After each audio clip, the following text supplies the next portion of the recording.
Hey guys, welcome to Entertainment Talk Nation. This is Rob. This video, we're going to talk Godzilla and we're going to do some box office discussion. This is something we spoke a little bit about on my last minute stream that I did Wednesday night, where I'm still recovering, but much better now. But I basically had strep throat. I couldn't sleep. I said, you know what? I'm just going to throw up a stream because I have not done any content in like 4 days. So I didn't want guys to think that I was just kind of abandoning the channel. So this kind of came up because there were a couple of videos out there from, I think, Mr. H Reviews and D-Man regarding the box office. And I thought it was interesting. I thought they both brought up some very good points. One thing that I mentioned on the stream and I mentioned here is that Mr. H brought up an excellent point that I didn't even think about. But we all know that the Wanda Group owns Legendary, and the Wanda Group is from China. And if you remember, I forget which video it was, to be honest. I gotta it might have been the update video I did for my car. But essentially, when studios do movies and they release it in China, usually the box office take for the studio overseas, in particular China, is not 50% like it is here in the States. It's 26%. What Mr. H mentioned was that because Wanda Group is a China-based company, there's a good chance that they would take 50%, if not at least more than the 26 that we're rumored to hear. So he kind of mentioned this in mentioning that he didn't think the movie was a flop because of that and other reasons. Same thing with D-Man. D-Man was explaining how he didn't think the movie was as big a flop as people think it is. And well, me, as much as I love the movie, and I will watch it a gazillion times when it comes out on Blu-ray and all this stuff, I don't think the picture is as well painted as those two guys that I respect and enjoy watching are making it out to be. Now, this is not to say that they're necessarily wrong in a lot of the things they said in their channel. Actually, they're not. They brought up some excellent points, and I recommend you go watch both those videos. I think Mr. H Review's video says it's not a flop, and then D-Man's, who I actually used his video on the live stream, which is up here on the channel if you want to check it out. But here's where we're at right now. Okay, so last I checked last night, and we'll pull it up here. But last night when I checked, it was at 298. That was that was the most recent update, was 298, and right now it's still at 298. So here's the deal. 170 was the budget. Okay, so you got $170 million was the budget. I'm going to pull out my calculator here. I know you guys won't see this, but you don't really need to. It's just for me to keep track of what I'm trying to explain. Now, in D-Man's video, he explained that if you take the budget of 170 and you basically take that and you double it, that's pretty much your advertising. I don't agree with that, but I'm going to go with his numbers because I just want to kind of show you where we're at. So we're going to go with D-Man's numbers of 170, which comes out to $340 million. Okay? Now, D-Man's explanation was that you need to come up with this much money to break even. Unfortunately, that's not true. And this is not me knocking D-Man. I just don't know if he wasn't, I'm guessing he wasn't aware, but you only take back 50% from the movie theaters. You don't get the full box office. You only get half of it. So assuming everyone around the world gives back 50% at the box office, which they don't, China only gives back 26% to the United States. Now, going by Mr. H's argument, which I think is a good argument, is that because their Wanda Group is China-based and Wanda Group owns Legendary, there's a good chance that Legendary got the 50% from China. But let's, for argument's sake, let's just assume the whole world gives 50% back, okay? Which means that 340 now becomes 680 to break even. But it's not even really that bad. Like 680 is a lot because I don't think the marketing was $170 million. The rumor going around is that the marketing was 60. I think that's pretty low. I think 100 million is probably more accurate. So let's say, worst case scenario, if we do the 170 average, that D-Man's going with, and we take into account they're only getting half the box office, they pretty much need double that to break even. Just to break even.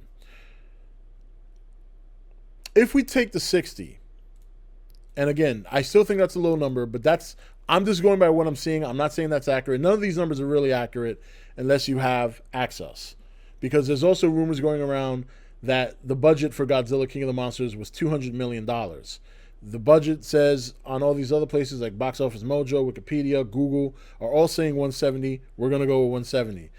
60 is what I've heard. We're going to go for 60 million in terms of marketing. Okay, so that is 230 million. 230. Which means if you double that, you need 460 million to break even. Right now we're at 298. So the question is, and we're going to do more math here. 460 I said, right? Minus 298. This is where we're at right now.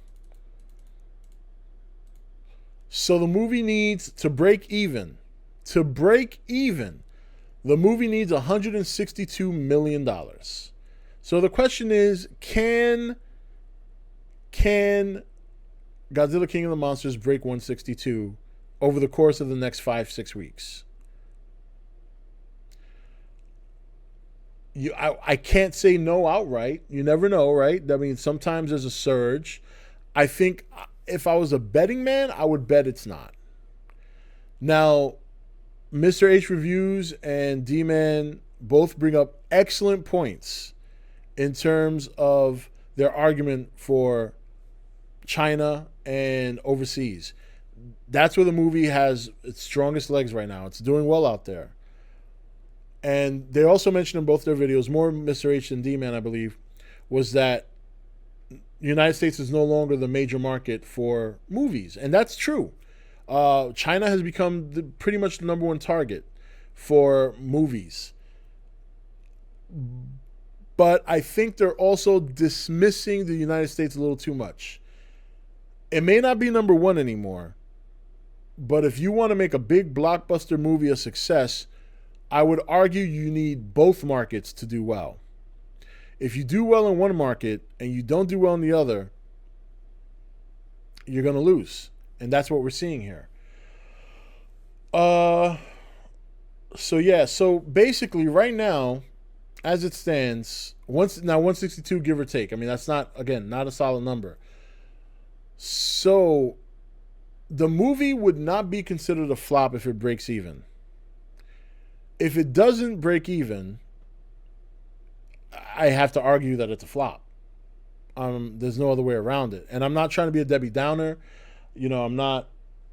You guys know I'm always going to be upfront. I'm not telling you this to depress you. This is something we've known for a while now. It wasn't trending well. You know, 9.5 times. In fact, 99% of the time, if a movie comes out, whatever it makes in its opening weekend, for the most part, is the best weekend it's going to get.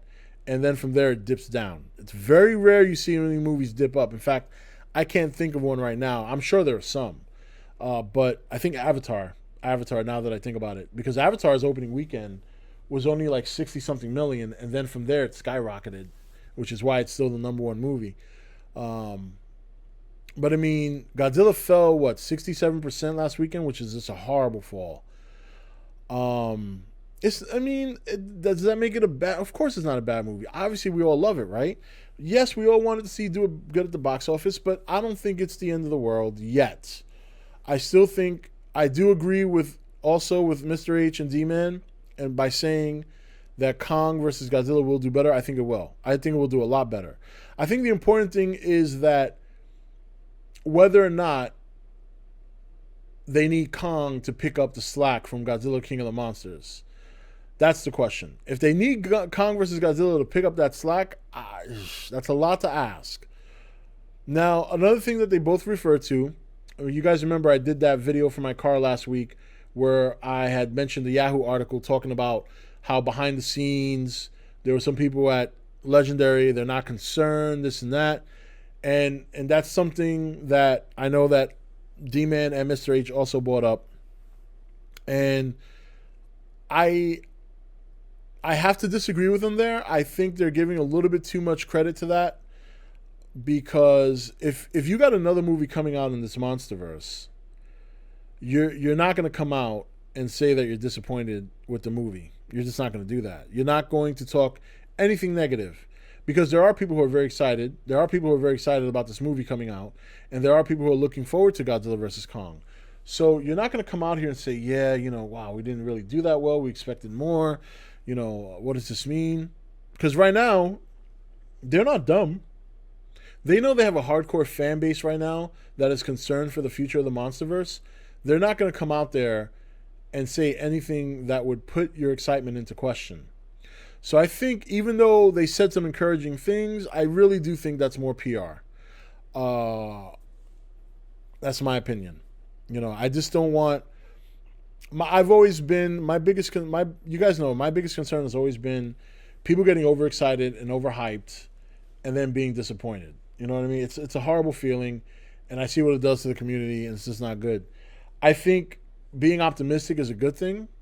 So with that said, I do think that even though Godzilla King of the Monsters lost money, and even if it does turn out to be a flop, which is where it's headed right now, I don't think that's necessarily the end for the MonsterVerse. I still think there are some there. I still think there's enough interest there, but I think they have to improve certain elements of the movie that didn't resonate with the general audience.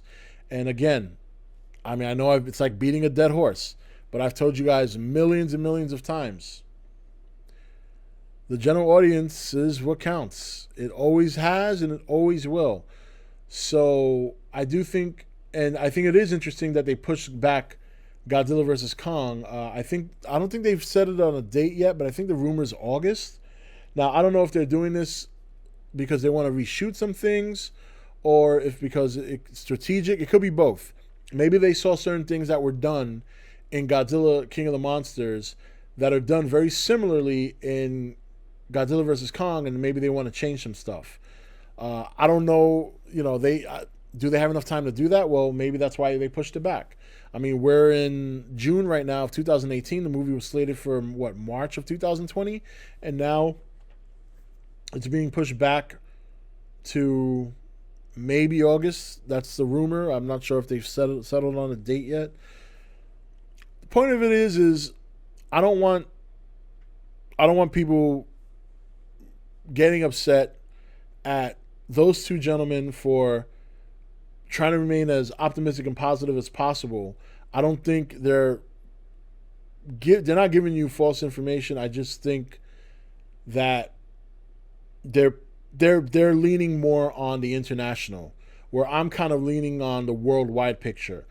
America is not the number one market anymore. They're absolutely right about that. But it's also not. It's also still very important in the success of a big blockbuster movie. So while it's doing great in China, the fact that it's not doing good here is going to hurt it one way or the other. 162 million over the course of 5 weeks. I don't think it's going to happen. If it breaks even, it's not a flop. It's just not a great success. But if it falls under breaking even, it's a flop. I don't know any businessman in this world, and I've run my own business before, so I can tell you from experience, that is not upset about losing money. It's just the truth. You're not in business to lose money. So, it doesn't mean they'll give up. They might think they maybe did something wrong, and, maybe they have to parse some things and make some adjustments. I do think one of the biggest mistakes they did too was they just showed way too much in the trailers. Yeah, I mean, of course, us Godzilla fans love that. We don't care whether they show it or not. But the best way to get the audience into the theater to see your movie is to keep them wondering and keep them guessing what it's all about. They gave away so much in the trailers that that is just, there's no way that didn't affect the movie. Because I'm sure people were like, well, I feel like I've seen everything in this movie. What's the point of going? Again, it doesn't mean that we as fans don't like it, but I just don't think that was a smart move. So I think we'll see some changes. I think they need to follow the marketing format of Godzilla 2014 and a movie like Cloverfield. So we'll see. Anyway, guys, so that's it. We'll see what happens over the next course of weeks. Miracles can happen. I'm not saying, but also don't let it bother you. It doesn't matter if it flops or not. What matters is that you like the movie. We do want it to do good. We do want it to do well at the box office, but we need to stop taking the box office so seriously to the point that it depresses us. Even if the movie did $1 billion around the world, that may not change anything. Let's face it. Why the hell do we care about the box office so much? We're not getting a cut of that money. So, you like the movie? Go see it a gazillion times. It'll make up for it on DVD, Blu-ray sales. That's how Austin Powers ended up coming back into popularity. Nobody went to see Austin Powers' Man of Mystery in the theaters. It became a cult hit on DVD and made so much money on DVD that's how we got The Spy Who Shagged Me and Goldmember. So, even if it doesn't do good at the box office, it doesn't matter. It'll make up for it in Blu-ray sales. So, we'll just have to see what they want to do in the future.